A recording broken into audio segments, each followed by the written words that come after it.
Breaking overnight. A 4-year-old shot and killed inside a home with no adults around. Now police are questioning the mother who left 4 kids unsupervised. An easier commute for St. Louis public school students this morning. The changes your kids can see as the district adjusts its transportation plan. Not as much sunshine today, but filtered sunshine with a lot of clouds and below average temperatures. Making one final splash on summer, the pool celebrating the end of the season with a puppy plunge. This is Today in St. Louis, focused on you. Good morning to you all. It is Tuesday, September the 3rd. I'm Rennie Knott. And I'm Michelle Lee. We just want to say thanks for joining us, including those of you who might be catching us on 5+. And you know what? You don't want to miss our great forecast because this is what Jim has been talking about all morning long. Yeah, feels so great today. It does. And you know, I love waking up this early because of this. See that? Wow. And we do call this a mostly cloudy or overcast sky, but then you see the holes in the clouds, so you get the sun filtering through it, but it makes for an incredible sunrise, and you're going to get an incredible sunset again tonight because we'll have these clouds filtering through the area the entire day. This is a live picture of downtown St. Louis. Just a beautiful shot there.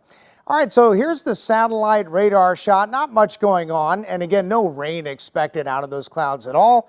And below average temperatures, we'll get into all that in Maine weather, but highs in the upper 70s and low 80s. Let's head over to Paul now and check up on that traffic. Hey, if it were to rain there, that would be purple rain. Correct? I Yes. mean, purple. Yeah, It I love love prints. very good. I like that. That was beautiful. Okay, Saw so that. we do have a delay here. We have a delay coming up right now that could really impact your morning. 55 northbound. We are just south of Z here, a highway that is pretty much stationary. We already have construction here, so you're going through Herculaneum and Festus. It's just because of damage on the roads. 12 miles an hour. That's not great. 9 miles an hour. And you can see we're at almost a 4-mile delay. So let's talk solutions real quick. It's the only delay out there right now. It's going to be Commercial Drive. So take that if you can, if you're moving northbound from Herculaneum and Jefferson County. Another take of traffic in just a few minutes.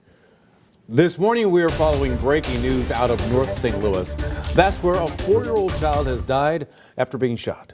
Police tell us that no adults were home at the time, and this all happened again just after midnight on Thrush Avenue. Mercedes McKay is joining us live in downtown St. Louis. And Mercedes, there were some other circumstances that police are now investigating, right? Michelle and Rennie, that's exactly right. This morning, we're live outside of St. Louis Police Headquarters, where investigators are looking into this just incredibly heartbreaking story. 4 hours ago, we spoke to police about what happened late last night. This morning, we know that 4 children, all under the age of 10, were home alone when the 4-year-old was shot and killed. The 911 call came from one of the children. Here's what we know right now. The shooting happened before midnight on Thrush Avenue, near Hall Street and Broadway in North St. Louis. When officers arrived, they found the 4-year-old unconscious and barely breathing and quickly rushed the child to the hospital in a patrol car. The 4-year-old then later died. Now, police say another child suffered a small scrape to their face.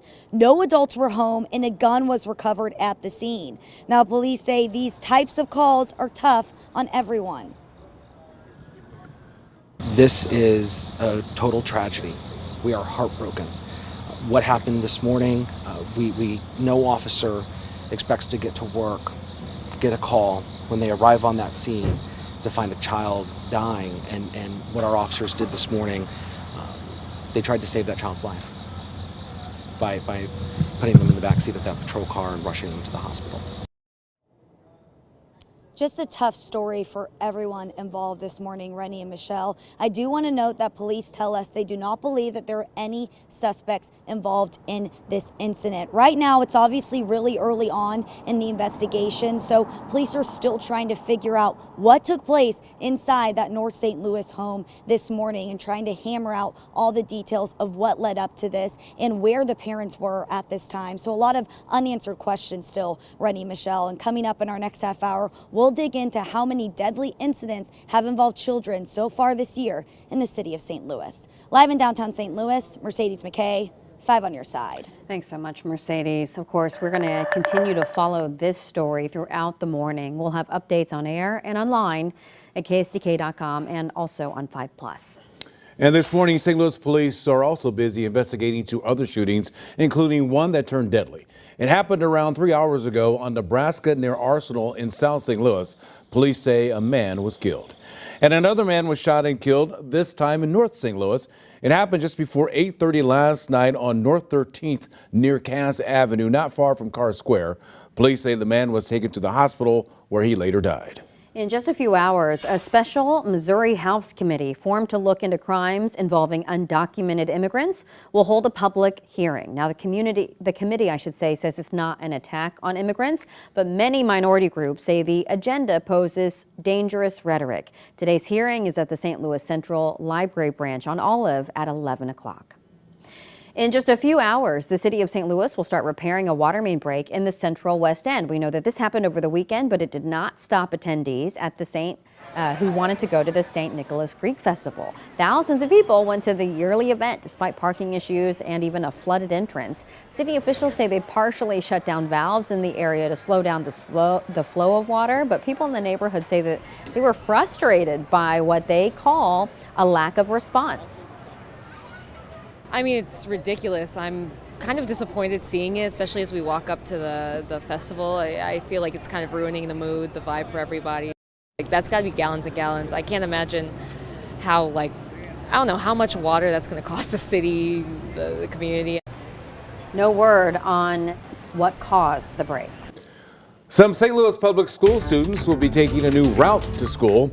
We are live with the district's new change in their transportation plan. And let's take a live look from the White Birch Bay Aquatic Center in Hazelwood, how you and your pup can end the summer with a swim tonight.